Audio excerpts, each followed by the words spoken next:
Hello, this is one in a series of videos that describes a number of options that you may be interested in pursuing during your kinesiology degree here at Acadia. Specifically, I want to talk to you about research-related coursework that might be of interest. This includes the Bachelor of Kinesiology with Honors, as well as other research options. Remember, while many students will focus in a specific area or pursue one of the options discussed in these videos, this isn't necessary for a great degree experience or for a successful career. They simply represent possibilities that might be of interest to you. We want to let you know about these early so that you can make informed decisions as you move through your degree. With all of the possible courses, why would you want to choose ones that focus on research? Well, here are a few possible reasons. First, some of the courses I'm going to discuss provide you with additional electives and thus some flexibility in planning your degree. They also allow you to focus on something that is of particular interest to you. Second, working in research-related coursework often taps into different skill sets than taking tests. If you're a strong student who can work independently, has good time management, and can write pretty well, these courses may suit you. Finally, while you may not see the benefit of taking a research-focused course now, if you're planning on pursuing a second degree, often research experience is a benefit.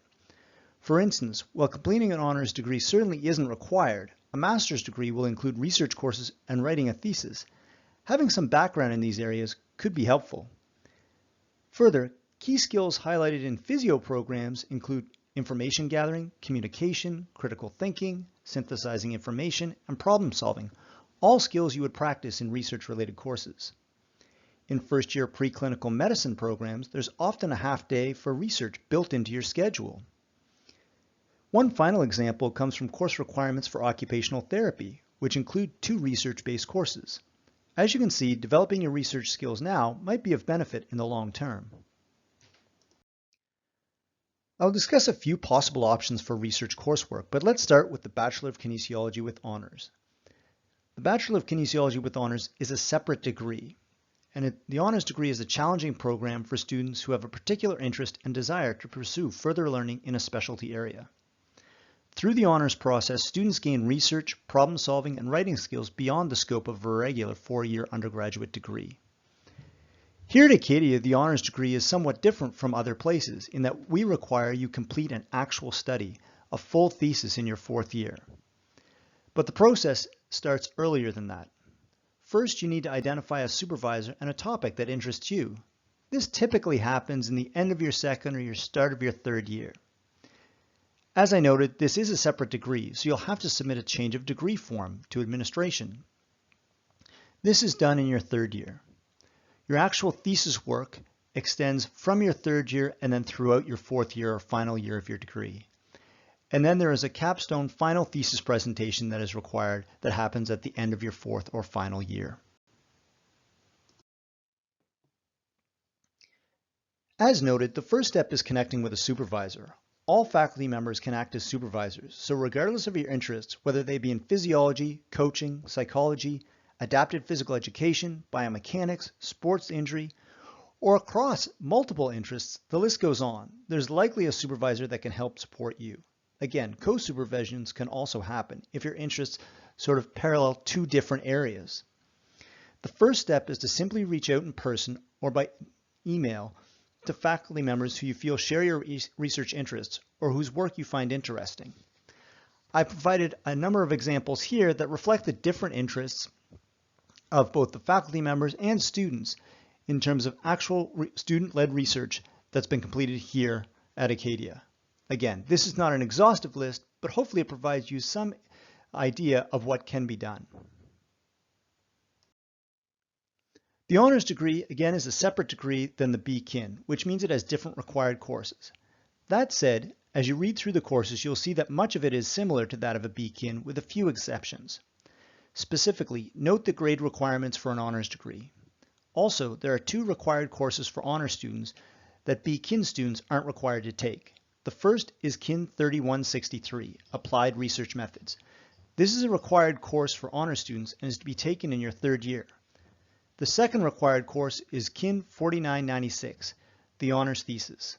This is to be completed in your 4th year and is a 6-hour credit, so plan your courses carefully. The other 2 courses listed here are Kin 3883 and Kin 4083. These are not required, but are often suggested as important electives by your supervisor. I will discuss these next. While BkinH 3883 and BkinH 4083 are often suggested or very beneficial for honors students to take, these courses represent possible electives for students not enrolled in honors as well. BkinH 3883, Directed Readings in Kinesiology, is a course completed one-on-one with a faculty member. Students engage in readings and discussions in a selected area under the direction of a faculty member, and this is intended primarily for students in 3rd and 4th year.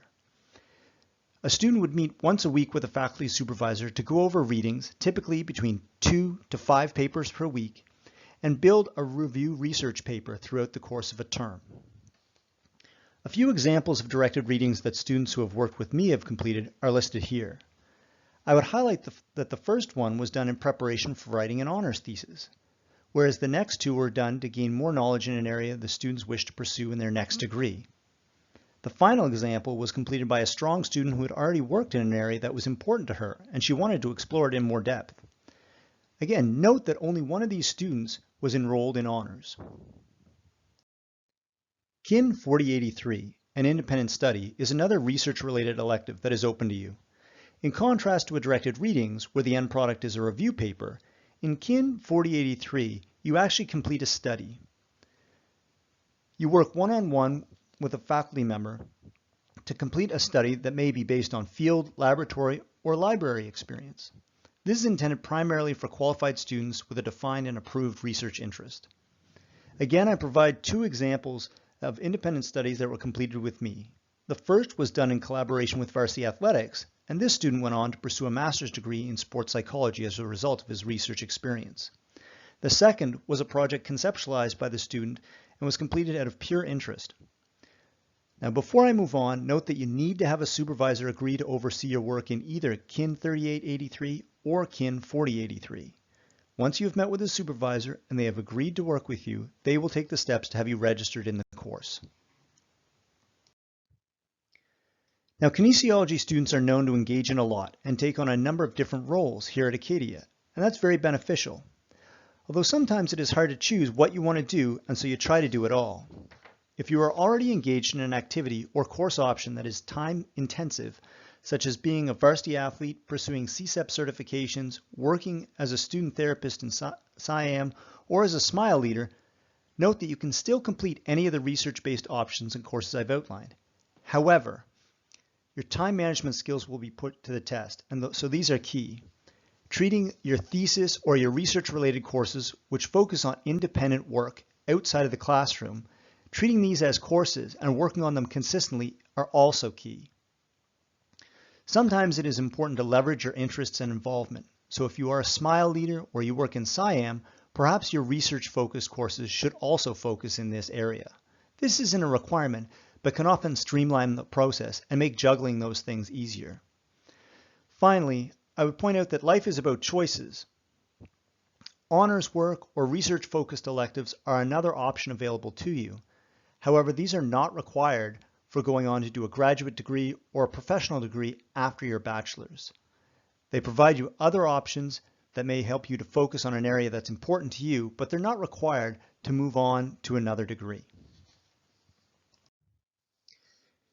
If you have questions, please contact me at chrisshields@acadiau.ca. Thank you for listening.